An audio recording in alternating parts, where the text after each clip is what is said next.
Can you hear me? Yes. You'll regret it. My name's Bob, and I'm an alcoholic. It's good to be here. I want to start with a prayer. If you'll give me a moment of silence.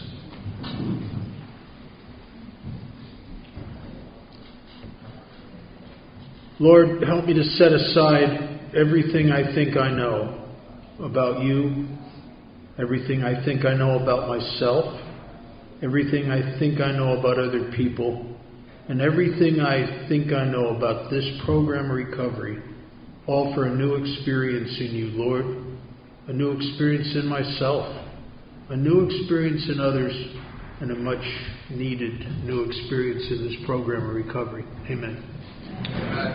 I want to kind of see if you guys will help me out here by raising your hand. I want to see who's here. How many people are here within their first year of absolute abstinence? Wow. Glad you're here.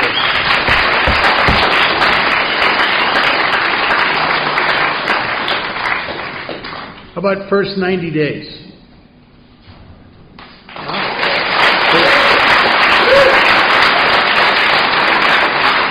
First 30 days. Welcome. Anybody fed up with us and you're in your last 30 days? Just spring loaded, ready to go? No? Okay. The reason we're so, if you're one of the newer people, the reason we're so excited that you're here is that we received a tremendous gift here in these rooms. And it was a way of life. And we know what's available to you, and that is exciting to us. There's a lot of hope here for hopeless people. Hello?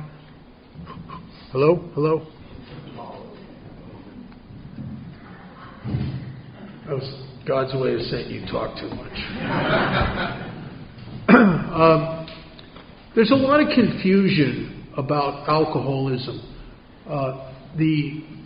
One of the powerful things about Alcoholics Anonymous is its laser-like focus. It has a laser-like focus on a common problem, even though our membership has other problems. We have a commonality that binds us. And we also have a singleness of purpose and a singleness of solution. And you can take a laser and you focus that light beam tight enough, it'll cut through a steel beam. But if you spread it out over a large enough area and include enough area, you can't even read a newspaper by it eventually. And the power of Alcoholics Anonymous is in its focus. And if you're new here, I hope you understand what you've walked into. You know, there's never been an effective treatment for what's wrong with us in the history of the planet. There was a brief thing back in the mid-1800s, didn't last even a decade. The Chinese communists developed a treatment. Their problem was opium addiction. When the communists took over China, they had one of the worst opium addiction problems in the world had ever seen. And so the Chinese communists came up with a great plan. If you were an opium addict, they gave you one chance, straighten up, and if you didn't do that, they killed you. 10 years later, you couldn't find an opium addict in China. Thank God that's not what I'm faced with. Alcoholism is its own executioner. I don't need someone else. And I almost died of this disease because I couldn't do what it talks about in step 1 in chapter 3. Not on the wall. I could admit that I was powerless over alcohol. Yeah, my life's unmanageable. I could admit just about anything in a group setting in a treatment center. But that doesn't mean that I really believe it, truly. And in chapter 3, on the first page, it says that we learned we had to fully concede to our innermost self that we were real alcoholics. This is the first step in recovery. It's pretty hard, first of all, for a self-centered person who lives in the control center between his ears to even find your innermost self. Right? I'm not an innermost self guy by nature. I'm a thinker. And thinkers are disconnected. This is disconnected from this. And I'm just as I'm disconnected from God, from you, from life, in that state of separation. And so I'm not an innermost self kind of guy. And how can you concede to something you don't even understand? In treatment centers I came to my first meeting of Alcoholics Anonymous, not by choice. I was in an institution for drug addiction, and they made me go, me and one other guy out of all these heroin addicts made us go to AA, which I thought was bunk. This is stupid. I'm not even old enough to take a legal drink. This is ridiculous. Alcoholics Anonymous. You go there, and to me it's like, oh my God, this is creepy. This is like a cross between Amway and the Salvation Army or something. You know, it's like, oh, this happy, clappy, crazy. Oh my God, it was just offensive to me. All this God talk, and everybody's grateful for everything. Oh, Jesus. And I cannot concede to my innermost self. I can't even concede in my head that I'm a real alcoholic because I don't even know what But yet, in a group setting, I'll do what you do. You go around the room, you say, my name's Joe, I'm an alcoholic. My name's Mary, I'm an alcoholic. I'm Bob, I'm an alcoholic. What I'm really saying, truly, if I'm honest, what I'm really saying is, look, I'm Bob. I don't even want to be here. I'm not an alcoholic, but I got problems, and I don't want any problems with you, so I'm going to say I'm an alcoholic. And that's the truth. That's what was really going on. Because I'm so obsessed and afraid of what people think of me that I'll admit just about anything. Doesn't mean that I believe it. And it doesn't mean I even understand what I'm saying. The view of alcoholism in our culture has been broadened to the point where people are lost in the broadening. A lot of that has to do with treatment centers that have come out and told newcomers to lie. They'll say, oh, I'm not an alcoholic. My problem is depression. My problem is cocaine. My problem is heroin. But do you have a problem with alcohol? No, I don't. I don't even like it. I don't even like the way it makes me feel. Well, just tell them you're an alcoholic. Or here, it's all the same thing. I've been to conferences where people come up to me who have never drank. And they had members of their family who went to AA. They went to a few meetings. They liked it. And so now they're claiming 10 years of sobriety in AA. But you don't drink. I drank once. I didn't like it. Why do you think you're an alcoholic? I have the ism. Well, what the hell does that mean? Everybody's got some kind of ism. I mean, there's nobody on the planet that is left that's self-actualizing every day. There's no one on the planet that's not a little bit neurotic or worried. There's not but we, as alcoholics, we may be extreme examples of that. But everybody's got some of that. Everybody. And so the view of alcoholism has been broadened to include depression, mental illness, addictions to anything from gambling to sex. I've run into people in AA that are so addicted to porno they end up in the burn unit. I mean, Jesus.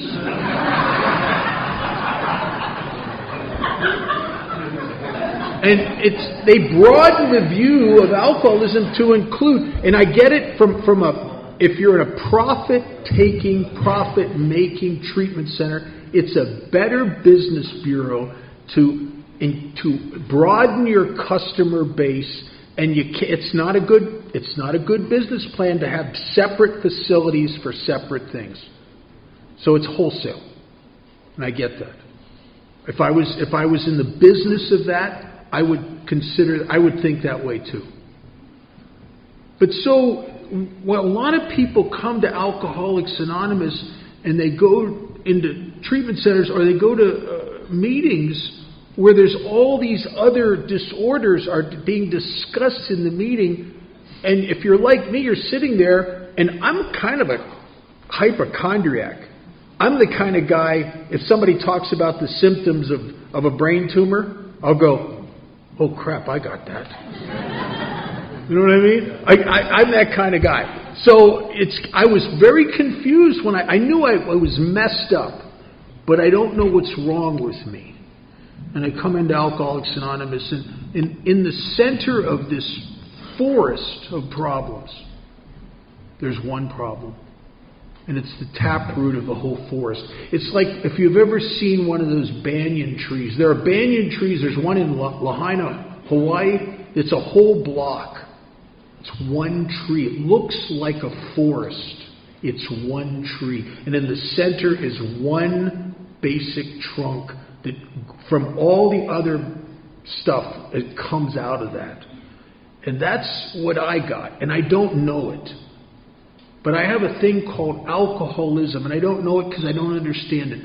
I don't know it because I don't want to have it. When it says in the beginning of chapter 3 that most of us, now they're talking about the worldwide fellowship of Alcoholics Anonymous. Most alcoholics, we don't want to be alcoholics. Most of us have been unwilling to admit we were real alcoholics. I'll be anything. I'm good with anything. I'm good with being a drug addict because I have rock star heroes that admitted they were drug addicts. That was kind of sexy. There's a little bit of panache in that. But I don't want to be an alcoholic. There's nobody I ever looked up to that wet their pants occasionally. I mean, I don't want to be an alcoholic. I'll be a mental health case because if you're a mental health case, you get pills and sympathy. I like both of those. But I don't want to be an alcoholic. I had uncles that were alcoholics. I know how everybody felt about them. I know how I felt about them. They were pathetic, and they were obnoxious, and they were stupid, and I do not want to be like that. And so the problem with that is I am like that. And what I want has nothing to do with my personal reality. And people who argue with the truth get sick. And I had alcoholism. When I was sent to that first meeting of Alcoholics Anonymous, I was as alcoholic that day as I am today. I just didn't want to believe it. We talk in AA a lot about something. Treatment centers introduced a word in the early 80s, late 70s actually. I was around for a lot of this, called denial. We're not really looking at denial here. Denial is not so bad. Denial is you're lying, you deny something, you know you're denying it, it's a lie, yeah, but let's not get caught. Denial is, I don't want to admit that. Self-delusion is psychotic, wishful thinking. Is I convince myself that I'm something I'm not because it's a fantasy and I want it to be that way so bad. How many times with our own personal experiential track record have we burnt our lives to the ground drinking, and yet we have a fantasy after when you're 3 months sober that you can control and enjoy it like you did when you were 17 years old against the reality of your own personal experience. You know why? Because it's psychotic wishful thinking, because I want to. Oh my God, I want to party like I did when I was in high school or right after high school. And so I'm insane. It's not that it's a double-edged sword. My head is selling BS and it's buying BS at the same time. And I believe it. When I play the game of let's bet your life, and I'm on paper, and one bad UA, and I'm going to prison for 2 years, and my mind talks me into and soothes me into thinking I'll get away with it and it's going to be okay. That is insane. That is insane. And yet, that's the mind of a chronic alcoholic. Isn't it funny? If you're like me, you probably, if you've been in and out for a number of years, as I was from 71 to 78, in and out for a number of years, you probably have had times as the disease progressed and it got worse and it got worse, and all the fun is wrung out of it, where you would find yourself in a jail cell coming to, or you'd find yourself in a detox, shaking it out, and you're swearing to yourself and meaning it with every fiber of your being, you'll never do that again. And you meant it. And then what happens? A couple months later, you can't remember that. A couple months later, you forgot everything you should remember, and you remember stuff you really should forget because it's not true. You remember the parties when you were 18 years old. You forget how you were sobbing and swearing to yourself you'd never touch that stuff again. You forget the remorse, the humiliation, the suffering, the anguish. You forget that, and you remember something that hasn't been true in probably close to a decade. Why? Because my God, I want it to be like that. It isn't, but my God, I want it to be like that. Why is that? Well, alcoholism has 3 aspects that make this a deadly disease. The one aspect is an obsession. And it's not an obsession with alcohol. It's an obsession with an effect that I found when I was 13 years old. An effect that set me free, that allowed me to come out and play. I'm sure if you have what I got, you have the experience in early drinking, before it turned on you, before it got bad, where you drink with your friends and all of a sudden you fit. You drink with your friends and you come out and play. You drink with your friends and you felt significant. You felt a part of, rather than that painful apart from that you felt when you were sober. It was magical. Relieved you of the bondage of self. Took you up off of you and you could come out and play. It's amazing. And so an obsession was planted deep within me. An obsession that I just couldn't seem to think away. I couldn't educate myself out of it by watching Father Martin movies or anything. It doesn't seem to help because it's deep. And it's a yearning. The obsession with that feeling and that effect. And I did what a lot of alcoholics do. Not all, but some alcoholics do.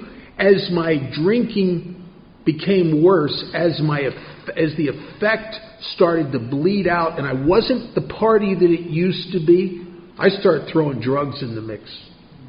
And all my drug use was designed to do one of 2 things. Either to control and better enjoy my drinking. There were certain drugs I did so I didn't black out, but then you remember that stuff. That's not good.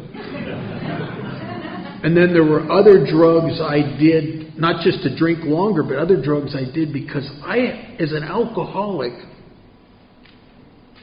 I have something I didn't know I had, and it almost killed me. I have an abnormal reaction to abstinence. So I got drugs to control and enjoy my drinking, and I got other drugs to control and enjoy my abstinence. And I don't understand this. But as an alcoholic, I'm everything it talks about in the doctor's opinion. Or on page 52 in the Bedevilments. I'm the guy that I get sober time and time again with great intentions. I am not stupid. You don't need to lecture me about the evils of getting high. I get it. I got the evidence. I got the experience. And then something weird starts happening to me. the shine of the abstinence wears off pretty quickly. You know, I'm one of those guys. I have fantasies. Now that you're not drinking, Bob, what are you going to do? Well, I'm going to finish college. I'm going to get her back. I'm going to get a good job. I'm going to get in a band. I'm one of those car engines that won't turn over. What I'm going to do is I'm going to get drunk. And why would I get drunk? Well, because the truth is, and it says this in our 11th chapter, it talks about guys like me, sober for a while, trying to bluster about their sobriety. How you doing, Bob? Work better, feel better, having a better time. And then it says he fools himself because he can't imagine life without it. Not really. And then he said he'll presently try the old game again. Why? Because, Bob, you're not really happy about your sobriety. Not really. You're pretending. You want to be. But really? I feel abstinence feels like I'm doing time. Right? And I'm lonely. Sober, you take alcohol away from me, and I don't know how to fit with these people the way they seem to fit with each other. I don't feel like anybody at work looks and feels. I don't feel like the people in AA seem to feel. I'm not happy about my sobriety. And Dr. Silkworth says, so we become, after a time, we become restless, and I became restless. You know that antsy feeling? I need to go. Where? I don't know, but I need to go. You know that restless, that feeling. It's hard to sit in a chair. You know, hard to sit still. Restless. I'm irritable. Don't want to be irritable. I do not like irritable people. But I have a gift to see the stupidity in people quickly. And I don't suffer stupidity well. And so people and life and circumstances and the government and everything just seems to rub me the wrong way. I'm not, it's almost like an incapability to look at life and instantly see the good. To look at people and instantly see the good. But because I don't have to defend myself against the good. But my God, I got to defend myself against stuff that's potentially a problem. So I see the potentially bad. And I get angst up. My sponsor had a great analogy. He said after he was sober a while, it seemed like some hideous force implanted a spring into the pit of his stomach, and people and circumstances and life would just tighten that spring up. And tighten that spring up, and tighten that spring up until you feel like you're going to explode. Boy, do I know that one. So I'm restless, I'm irritable, judgmental, and discontent. I can't seem to get comfortable. I can't seem to get satisfied. Our book later talks about a delusion that I'm a victim of. You'll hear people say, oh, there's no we're no longer victims. Oh, yeah. This delusion victimized me well into my sobriety. The delusion that you can rest, with a W like wrestle, that you can rest happiness and satisfaction out of this life if you just manage well. If you're just good.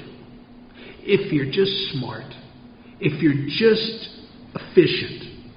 If you just get all your ducks lined up in a row, if you're educated, if you read the right book, if you just did the right, if you just managed right, surely then, when you lined it all up, you will be happy and satisfied. The reason that it's a delusion is, for God's sakes, I don't think there's anybody on the planet, any demographic on the planet that has ever tried harder with more money, energy, focus and dedication to their own happiness and satisfaction as we have, I don't think anybody's tried harder to wrest happiness and satisfaction of it. I mean, for God's sakes, if you're like me, what's the first thing you think about when you wake up in the morning? Me. If I'm thinking about you, it's because you might affect me.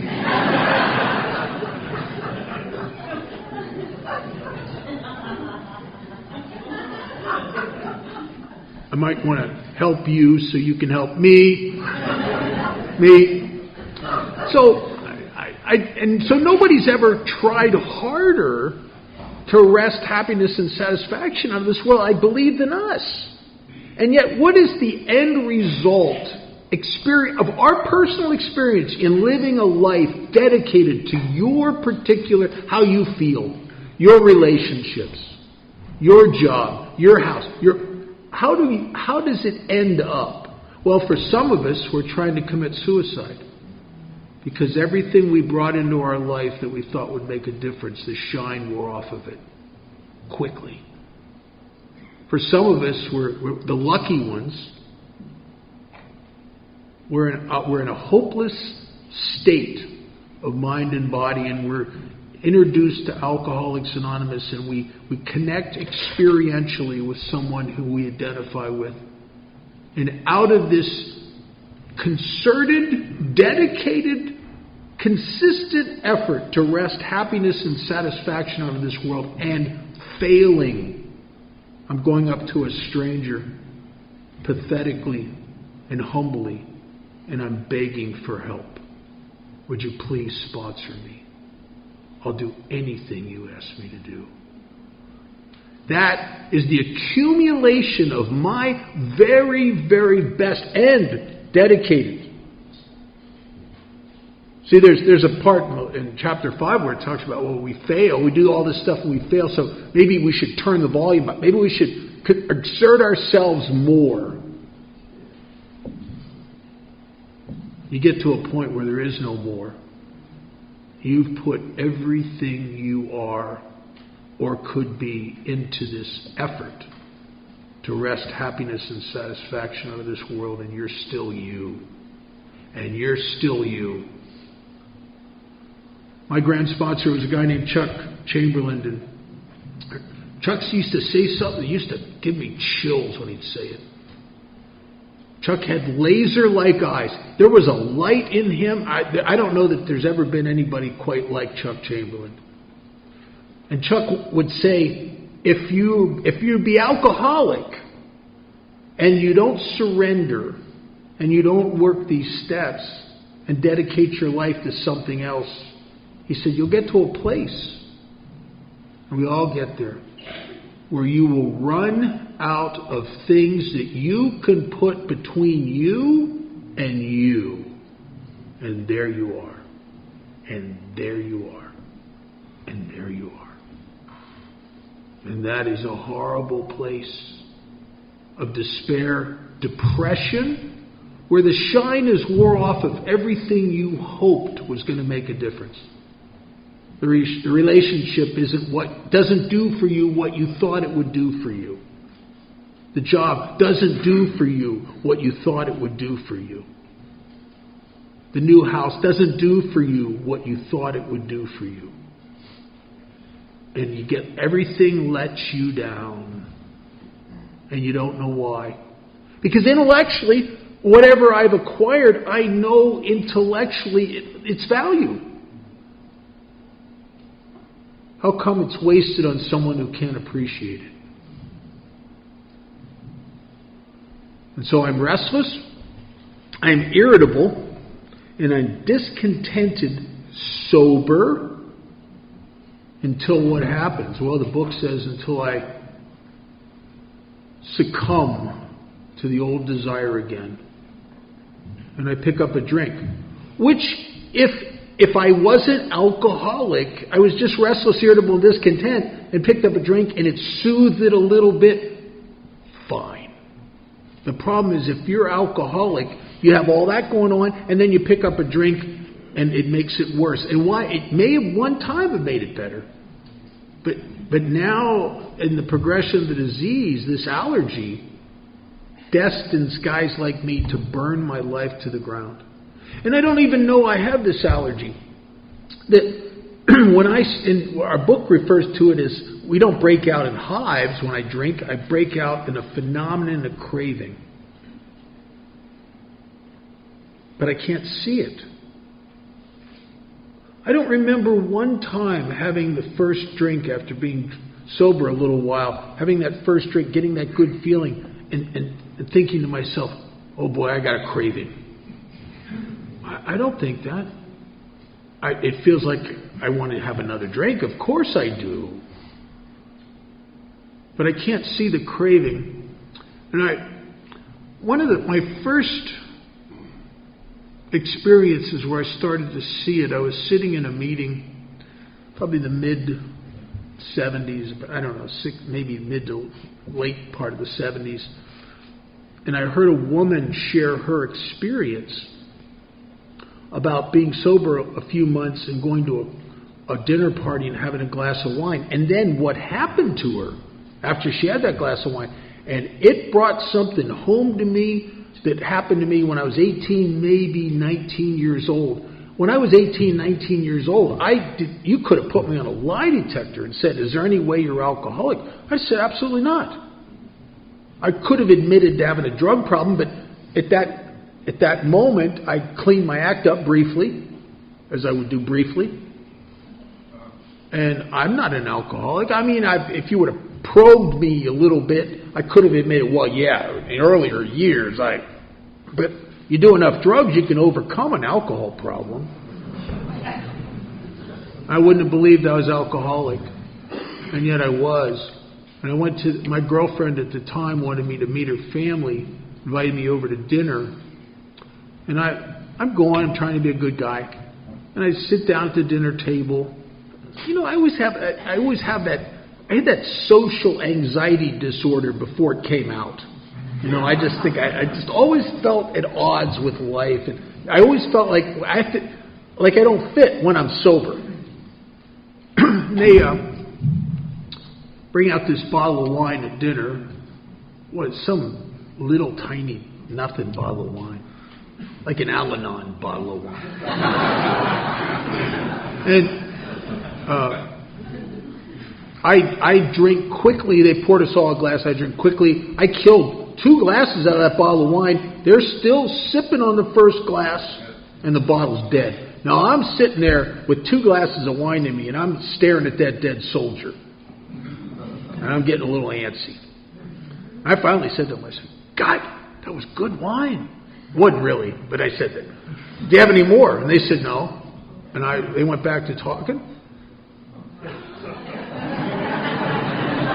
And I'm sitting there, and it's so weird what happened inside my brain and my perception. It just started shifting my perception. The conversation at the dinner table had earlier been okay. Now it was becoming stupid and tedious.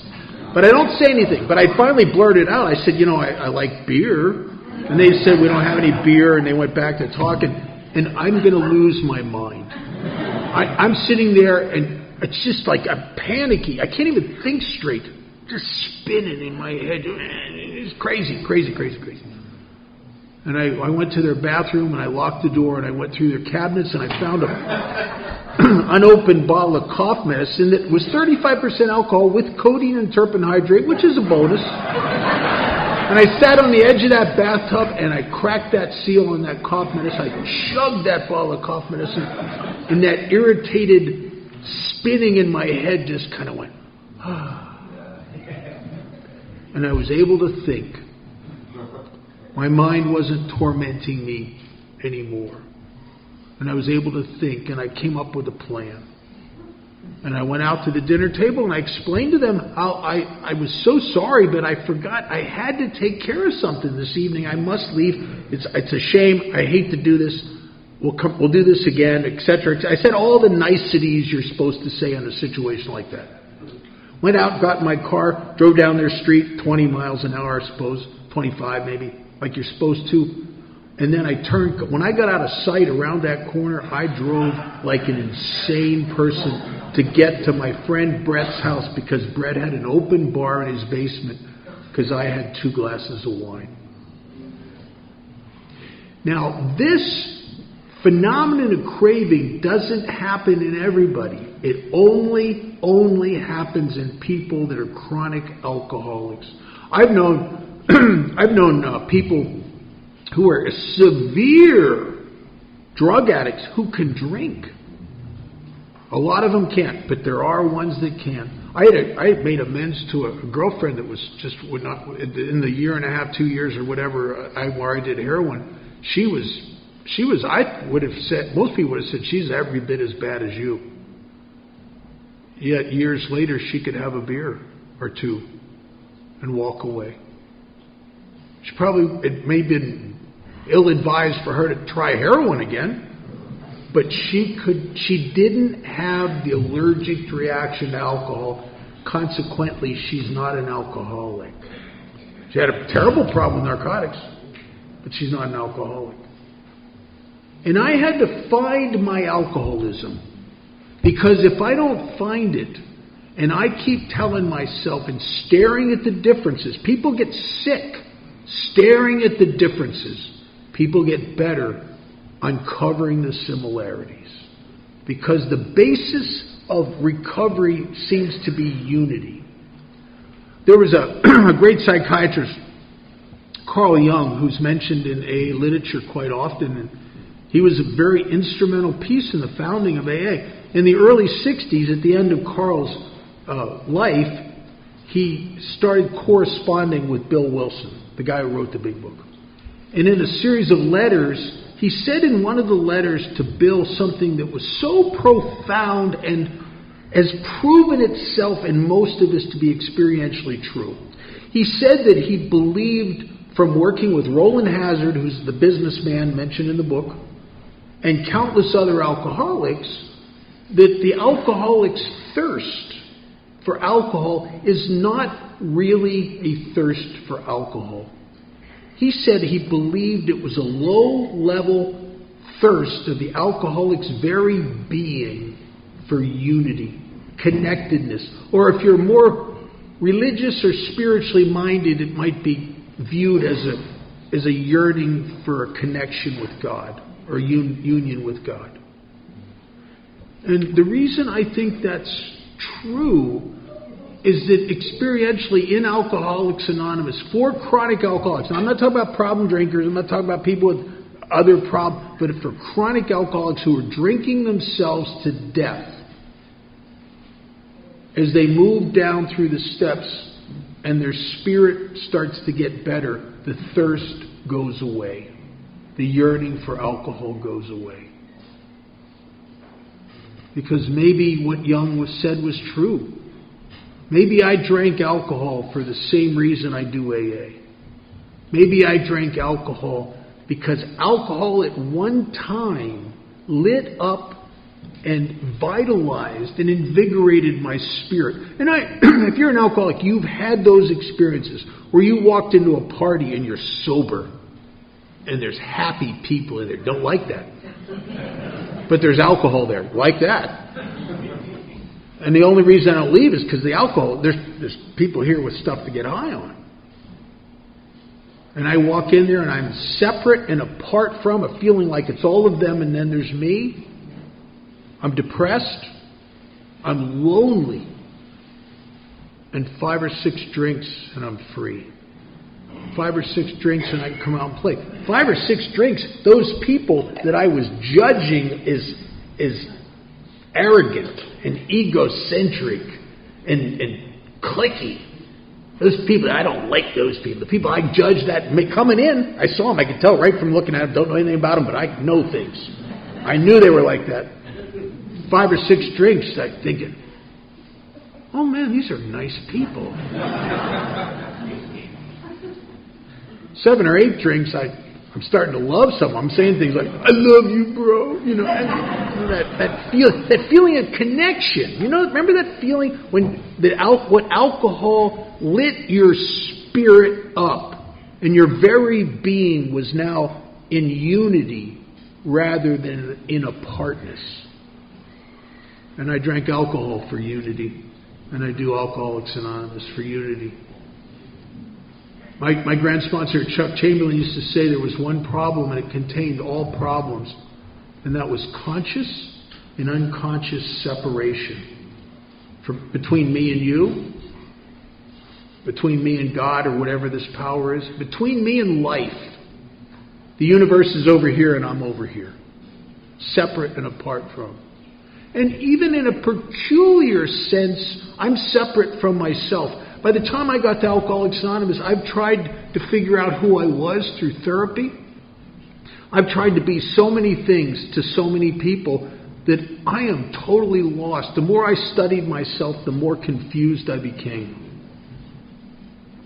Isn't it odd that I come into Alcoholics Anonymous after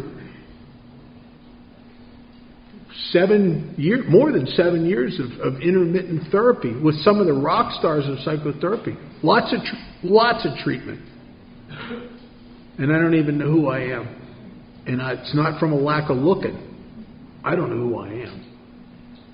And I sit in meetings, and now because I can listen rather than judge, now because I have enough of me kicked out of me that I can hear you, I listen to you and you talk about yourself.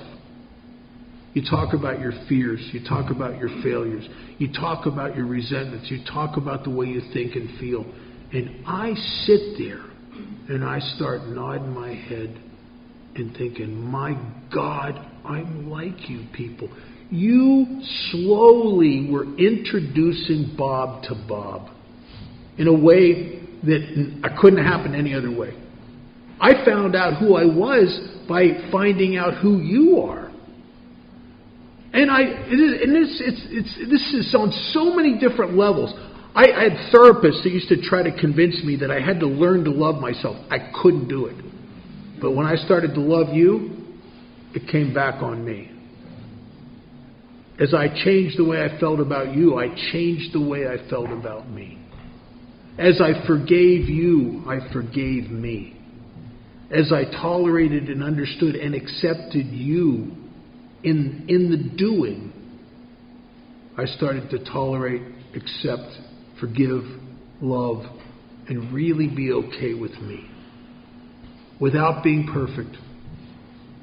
I had an illusion at one time that for me to ever, I'd have to be perfect for me to like me. And that's not happened at all. I'm as flawed as I've ever been. And if you don't believe it, ask my wife. She's sitting right there in the front row. I meant to thank her in the beginning, and I got sidetracked into my own thoughts. She traveled out here with me. Some of you will hear her talk Wednesday night.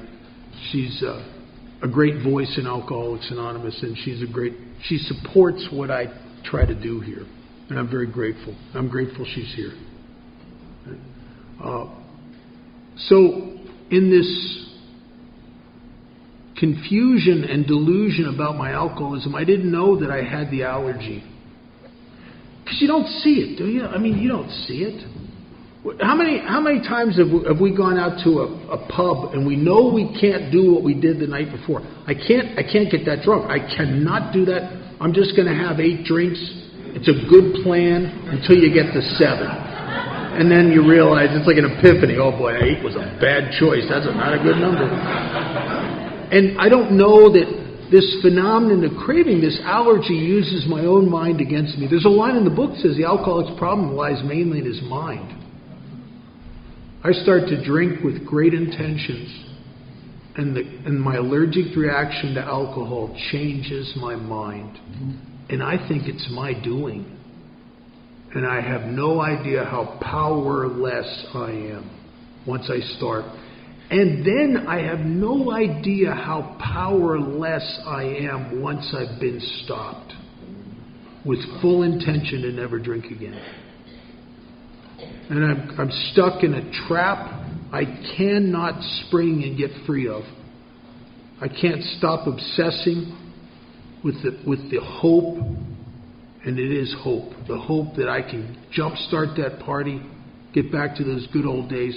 And that is fueled by the backdrop of how I feel sober. Because I ain't no good sober. When I start to drink and I can't stop, when I burn my life to the ground and I end up in another treatment center, jail, in the bathroom, throwing my guts up somewhere, I end up somewhere swearing to myself, I'll never do this again. And the cycle starts again. If you're a chronic alcoholic and you're recently sober, the question is never if you're going to drink again. Without the steps, without the surrender, without the help of the fellowship, your sponsor, without the whole package, I think the real question is when? When? Because alcoholism is an itch that must be scratched. And if I can't scratch it with alcohol, maybe I'll turn to another substance. Maybe I'll turn to some other obsession that lasts for a little while and then that wears off and then I drink. But it's an itch that has to be scratched. And so here I am. We stood at the turning point. We ask His protection and care with complete abandon. It's the beginning of Alcoholics Anonymous for some of us. The ABCs, the first 3 steps. And so if you're new here,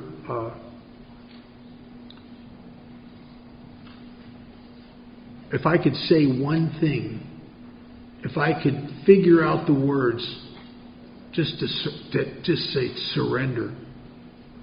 Just give up. Stop trying to control and enjoy your abstinence. Give up. Give up. And seek God's will. And in the beginning, most of us, we don't know anything about God. I was kind of an atheist. But I sought my sponsor's will. Right? And as my second sponsor used to say, your sponsor is God's lieutenant until you find Him. Follow His directions. Because you just don't want to follow your own. Sandy Beach used to say, his sponsor told him, listen, you don't have to even believe in God. You just have to give your life to whatever will frickin' take it. Just as long as it's not you. As long as it's not you. And that's really, isn't that the turning point? If you really, truly concede that your life has been in the hands and run by an idiot. If you get that, being sponsorable becomes a little easier. If you get that, seeking God's will becomes something that has value to you. Because you got to get your life out of the hands of the idiot. Let's take a 10-minute break, okay?